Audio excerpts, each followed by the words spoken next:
Kumusta kaibigan? Ang kwento nating itatampok ngayon ay ang napakagandang pelikulang Job.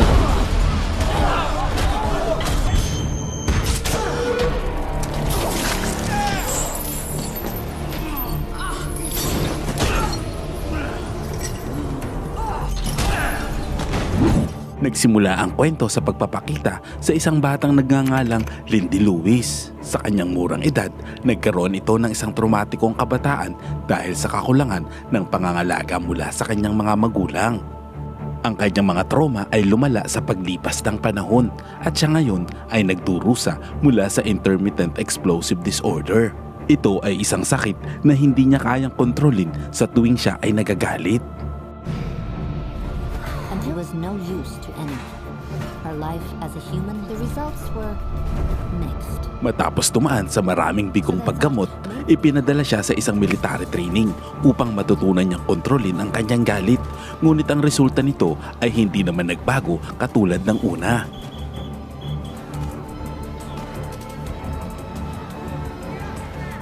It's a wonder it didn't help.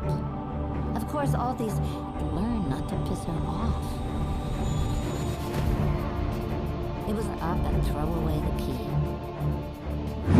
Kalaunan, ang kanyang psychiatrist na si Dr. Munchkin ay nakaisip ng isang paraan. Binigyan siya nito ng isang electric shock vest na gagamitin niya upang kontrolin ang kanyang sarili mula sa pakikipag-away sa iba. Isang araw, upang maglibang at subukang maging normal ang sarili, nakipag-date siya sa isang lalaking nagngangalang Justin. Sinubukan niyang mag-back out sa huling sandali, ngunit nagpas siya na manatili dahil tila isang mabait na tao ang lalaki. Habang nag-uusap sila, lumapit ang isang waitress upang kunin ang kanilang mga order. Napansin niya naman na halos lahat ng orderin ng pagkain ni Justin ay out of order na ayon sa waitress. Nakaramdam ng galit si Lindy sa waitress na halatang tinatanggihan ang kanilang order. Muntik niya nang hindi mapigilan ang sarili na saksakin ito ng kutsilyo. Makalipas ang ilang minuto, habang siya ay nasa restroom, narinig niya na may kausap sa telepono ang waitress na nag-serve sa kanila ni Justin. Pinagtatawanan nito ang kalokohang ginawa niya sa kanila ni Justin. Dahil nakakaramdam na ito ng galit, sinubukan ni Lindy na gamitin ang kanyang device, ngunit hindi ito naging effective. Nawala ng kontrol si Lindy at binugbog ang waitress. Pagkatapos ay umalis mula sa restaurant nang hindi nagpapaalam kay Justin. Kinabukasan, dinala niya ang device kay Dr. Munchkin at ipinaayos ito. Habang inaayos ito, nagtanong naman ito tungkol sa naging kadate niya noong nakaraang gabi na ang totoo ay ginawa lang nilang social experiment. Ayon naman kay Lindy ay nabigo na naman siya dahil muli niyang sinaktan ang isang tao. Ilang sandali pa ay ibinalik ni Dr. Munchkin ang device at sinabi kay Lindy na ang tanging permanenteng solusyon sa kanyang problema ay ang bumuo ng mas malalim na koneksyon sa isang tao at hinimok niya itong magkaroon ng isang relasyon. Umalis naman si Lindy nang walang sinasabi.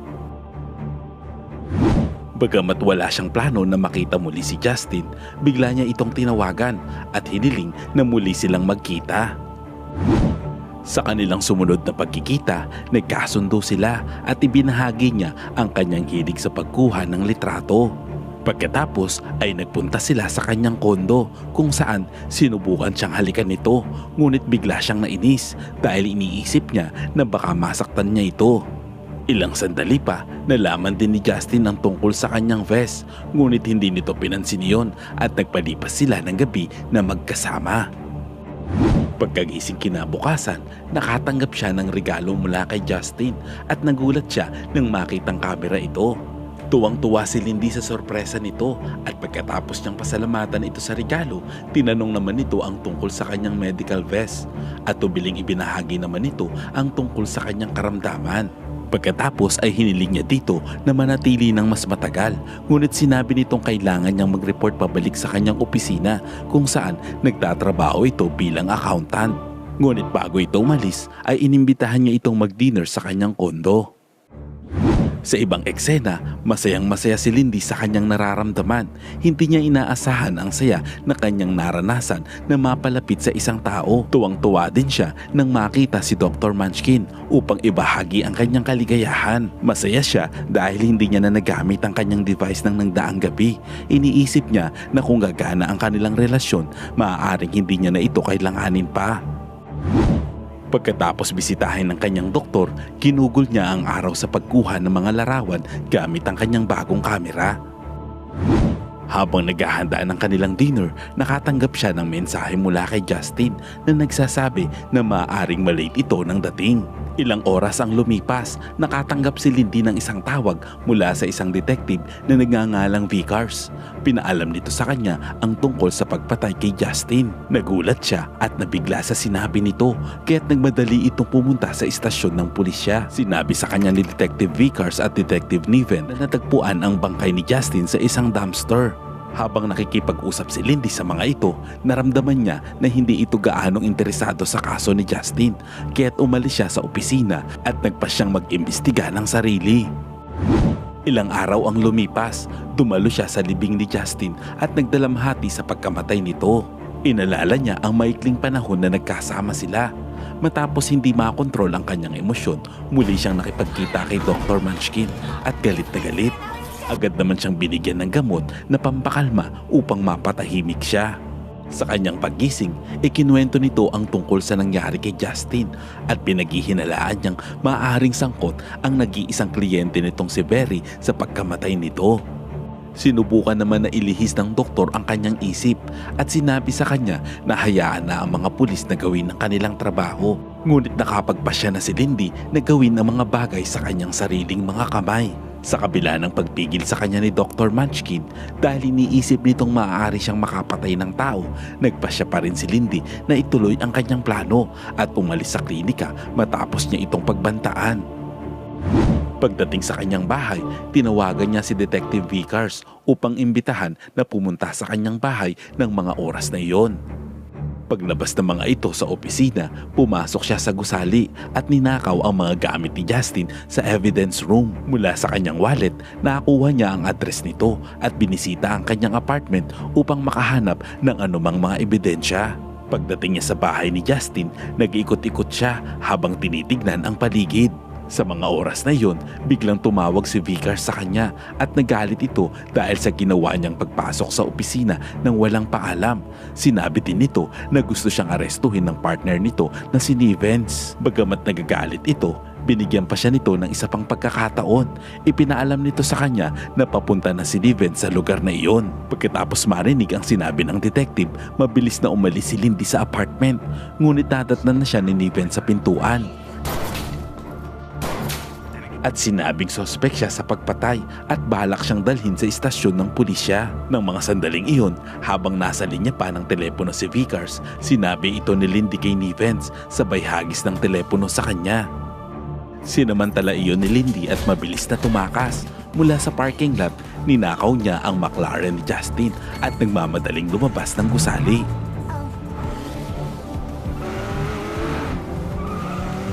Sinimulan siyang habulin ni Nivens at Vickers, ngunit nauwi ito sa isang aksidente habang matagumpay namang nakatakas si Lindy mula sa eksena. Kinabukasan, pumisita siya sa isang mobile store at hiniling sa manager na dalhin siya sa isang hacker. Dinala naman siya nito kay Andy pagkatapos ay inutos ni Lindy na buksan ang telepono ni Justin. Habang iniiskan nito ang telepono ni Justin, tinanong ni Andy kung ang kanyang kasintahan ay nagbebenta ng droga dahil naklear nito ang lahat mula sa telepono. Ngunit sinabi sa kanya ni Lindy na siya ay isang accountant lamang. Ang telepono ay mayroong lamang impormasyon tungkol sa isang nagbebenta ng armas na si Barry na sa tingin ni Lindy ay ang tanging kliyente ni Justin dahil nabanggit ito sa kanya ng lalaki. Ngunit hindi sinabi ang anumang bagay tungkol sa kanyang propesyon. Nagpasya si Lindy na hanapin si Barry. Pinasalamatan niya si Andy para sa mabilis na trabaho. Bago umalis, pinigay niya dito ang isang set ng mga susi bilang bayad. Launan ay dumating siya sa address ni Barry at nalaman niyang nag-oorganisa ito ng mga illegal fighting. Direkta niyang tinanong ito tungkol sa pagpatay kay Justin, ngunit wala itong ibinahagi sa kanya. Nang makita ang kanyang determinasyon, hinamon niya si Lindy na labanan ng kanyang pinakamahusay na 3 lalaki kapalit ng impormasyon at pumayag siyang gawin ito.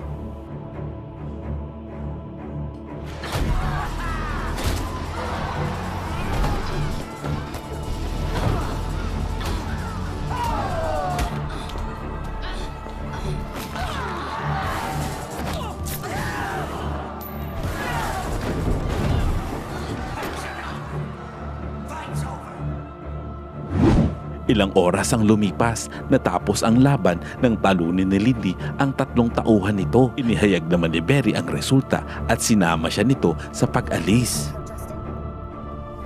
Habang nasa kotse, sinubukan naman ng mga tauhan ni Barry na patayin si Lindy at nalaman niya na niloko lamang siya nito kanina. Ngunit lumaban si Lindy at pinahirapan si Barry para sa impormasyon. Sinabi nito sa kanya na pinatay ng kanyang amo na si Garrett Fiesel si Justin, ngunit sinabi niya na hindi niya alam kung nasaan ito. Dahil isang maimpluwensyang tao si Fiesel at maging ang gobyerno ay nag-aalangan na kontrahin ito. Samantala sa ibang eksena, binisita ni Detective Niven si Vickers sa ospital at sinabi dito ang tungkol sa history ng karahasan at pag-atake ni Lindy dahil sa kanyang anger issue. Ilang sandali pa, umalis na si Niven sa silid at lumabas naman si Lindy. Nagpasalamat ito kay Vickers sa binigay nitong babala sa kanya. Sinabi rin nito na natagpuan na nito ang pumatay kay Justin at hiniling na arestuhin si Fiesel. Ngunit sinabi ni Vickers na wala silang magagawa dahil wala silang ebidensya. Tinanong naman ni Vickers si Lindy kung ano ang dahilan sa likod ng kanyang determinasyon na hanapin ang pumatay kay Justin. Bagamat ilang beses pa lang niya itong nakita. Sinabi naman ni Lindy na ito lang ang lalaking nakilala niya na naging maayos ang pakitungo sa kanya. Dahil naantig ito sa kanya, ibinigay ni Vickers ang address ni Fiesel. Ngunit binalaan siya nito na huwag pumunta ng mag-isa. Habang pinag-uusapan nila ito, dumating naman si Nivens at sinubukan siyang arestuhin. Ngunit muling nakatakas si Lindy. Ilang sandali pa, dumating siya sa gusali ng opisina ni Fiesel, ngunit ang kanyang security in charge na si Delacro ang humarang sa kanya. Pumayag itong dalhin siya sa opisina, ngunit pagdating sa loob ng elevator, inatake siya nito at pinabagsak. Kinuha din nito ang kanyang vest bago siya pinaalis ng gusali. Sa loob ng sasakyan, dahil nasanay na sa kanyang vest, hinanap-hanap niya na ito sa tuwing nagtitrigger ang kanyang mood. Hiniling niya sa driver na uminto, ngunit tumanggi itong gawin iyon kaya't inatake niya ito mula sa likod. Dahilan upang ang mga sumunod na eksena ay nagresulta sa isang aksidente, ngunit agad na nakalabas si Lindy ng kotse at umalis. Samantala, muli siyang nakipagkita kay Dr. Munchkin at pagkatapos sabihin dito ang tungkol sa kanyang pinagdaanan, sinabi niya ditong gumawa pa siya ng isa pang device. Ilang sandali pa, pagkatapos nilang kumain ng dinner, bumalik siya sa kanyang apartment, ngunit nalaman niyang may tao sa loob nito. Dumaan siya sa bintana at pagpasok niya ay nakita niyang nag-set up ang mga tauhan ni Fiesel ng booby trap. Matapos niyang madisassemble ang mga aparato, kinuha niya ito at naglagay ng isa pang bomba sa apartment upang maisagawa ang kanyang kunwaring kamatayan. Pagkalabas ng gusali, nakita niya si Vickers at gusto siyang arestuhin nito para sa kanyang kaligtasan. Ngunit nagambala sila nang biglang sumabog ang kanyang apartment na nagbigay daan kay Lindy upang makatakas muli. Tinawagan siya ni Vickers at sinikap na pigilan siyang pumunta kay Fiesel. Sinabi nito na hayaan silang gawin ng kanilang trabaho. Ngunit alam ni Lindy na hindi nila kayang huliin ito, dahilan upang hindi niya pansinin ang pag-aalala nito at itinuloy ang kanyang desisyon. Ilang sandali pa, makikitang umaakyat siya sa gusali ng opisina, ngunit hinarangan siyang muli ni Delacro. Sa pagkakataong iyon, dinala na siya kay Fiesel at nang makaharap niya ito, umamin ito sa pagpatay kay Justin kasama ang maraming inosente pang mga tao. Matapos marinig ito sa kanya, hindi niya nakontrol ang kanyang galit at muling sumigaw, ngunit bigla siyang nawalan ng malay nang mabilis na pinukpok ni Delacro ng baril ang kanyang ulo. Nang magkaroon ito ng malay, natagpuan niya ang kanyang sarili na nakatali sa isang upuan kung saan sinubukan ni Delacro na pahirapan siya sa pamamagitan ng pag-alis ng kanyang dugo. Bagamat nangihina, nagawa pa rin ni Lindy na atakehin si Delacro sa pamamagitan ng malakas na puwersa na paghagis nito ng mga aparatong nakatusok sa kanyang mga kamay.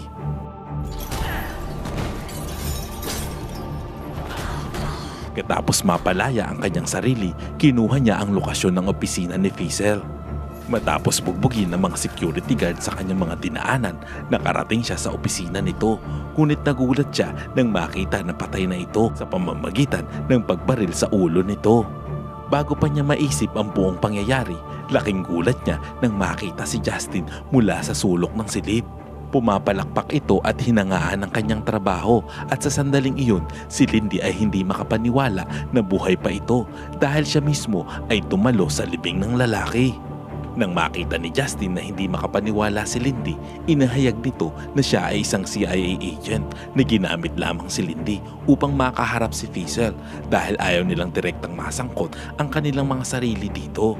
Sinabi rin nito na siya ay nirekomenda ni Dr. Munchkin na nagtatrabaho para sa kanila dahil pinupundohan nila ang mga ginagawa nitong mga research.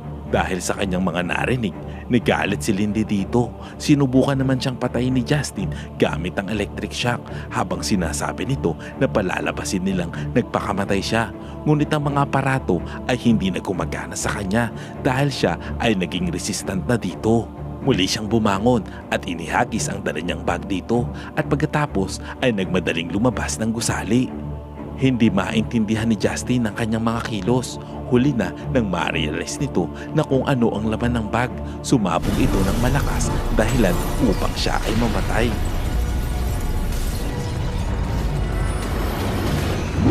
Pagkatapos makalabas ng gusali, pinuntahan ni Lindy si Dr. Munchkin at inokosahan ito sa paggamit sa kanya para sa kanyang sariling layunin. Ngunit humingi ito ng paumanhin sa pagsasabing hindi niya alam ang tungkol sa plano ni Justin. Habang nagtatalo sila sa isa't isa, dumating sina Vickers at Niven at nakita nilang itinulak ni Lindy sa dingding si Dr. Munchkin dahilan upang barilin nila ito sa binti. Ngunit ang katotohanan ay pinusasan lamang niya ito upang arestuhin nila. Matapos siyang dalhin sa hospital, hinangaan ni Vickers ang kanyang determinasyon. Tinulungan din siya ng mga ito na takpan ang kanyang mga ginawa. Pagkatapos ay binalik ni Vickers ang kanyang device na kinuha ng mga ito sa kanya nang siya ay nasa ambulansya. Ilang sandali pa ay niyaya siya ni Vickers na mamasyal pag siya ay nakarecover na. Napangiti siya dito at sinabing pag-iisipan ito. Matapos gumaling mula sa kanyang mga pinsala at makalabas ng ospital, bumalik si Lindy sa kanyang nasunog na apartment at kinuha ang kanyang mga natitirang gamit. Samantala, binisita siya ng isang hindi kilalang babae at pinahayag na siya ang senior ni Justin. Inalok siya nito ng trabaho sa agency at sinabing makakatulong ito sa kanya upang mailabas ang kanyang galit. Ngunit tumanggi naman si Lindy. Sa pagtatapos ng pelikula, nalaman ng hacker na si Andy na ang bayad ni Lindy sa kanya ay isa palang luxury car. Salamat kaibigan at umabot ka sa punto ng video na ito. Anong masasabi mo sa ending ng kwento? Kung nagustuhan mo ito ay pwede ba ako makahingi ng like at pa-share na rin ang video? At pakitype naman sa comment section ang salitang napakaangas. At kung bago ka naman sa ating munting channel ay pa-subscribe naman po bilang suporta. At para maipagpatuloy natin ang paghahatid ng magagandang movie recap, panoorin mo na rin po ang buong movie pag may time ka. Sana'y nagustuhan mo kaibigan ang kwentong ating itinampok. Kung magkagayon ay baka naman pwedeng pakilike ang video ito at pa-subscribe na rin sa aking channel. Kung hindi mo naman ito nagustuhan ay pwede mong pindutin ang dislike button ng 2 beses para makasigurado ka.